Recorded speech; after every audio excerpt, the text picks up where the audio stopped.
show guys, I'm Buntri and today I'm just going to talk about the 20 July 2020 update from Microsoft. They just introduced a couple of features in a Power BI desktop, so I'm just going to do a run through quickly in going to go through in 5 minutes. So let's jump to my computer and have a look. So the first update is the gradient legend. So now you can include a legend for data colors that have been conditioned for by color scale. So as you can see, it helps you to clarify the amount of color in the visual reports. And just bear in mind that the gradient legends feature is only available for bar, column and scatter charts. So these are only chart that is available. Okay, moving on to the analytics sections. They just update the Q&A's feature where they introduced some several enhancements to the QA, including new field synonym, the visual rename was just synonym, and orange underline for ambiguous terms, and also update to QA and pop-up. Okay. The fourth one under the visualizations, they just update the Asia map visuals in the 2020 July update.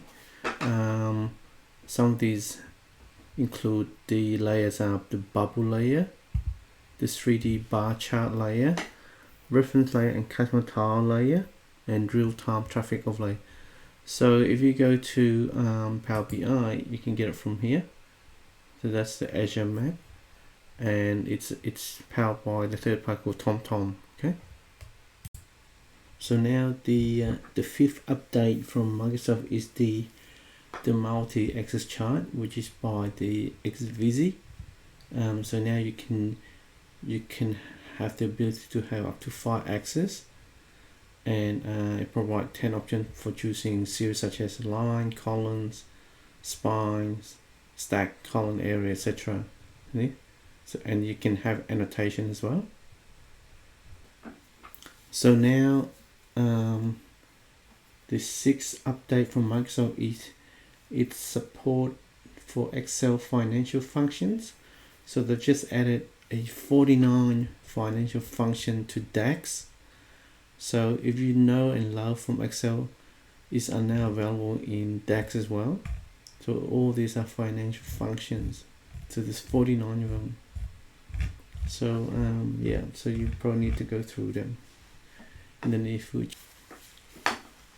So the seventh update, Microsoft have introduced a new global option that allows users to disable automatic header and type return against schema-less sources.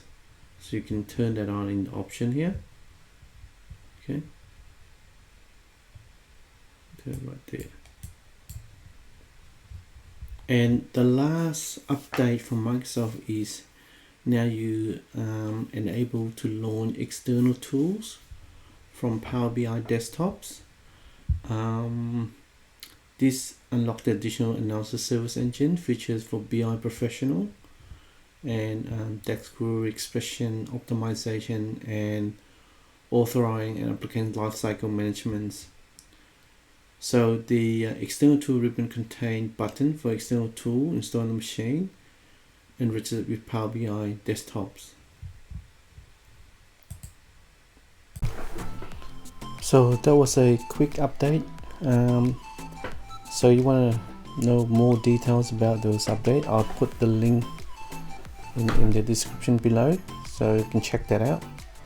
So if you're new to my channel, please smash that subscribe button, and I'll see you in the next video.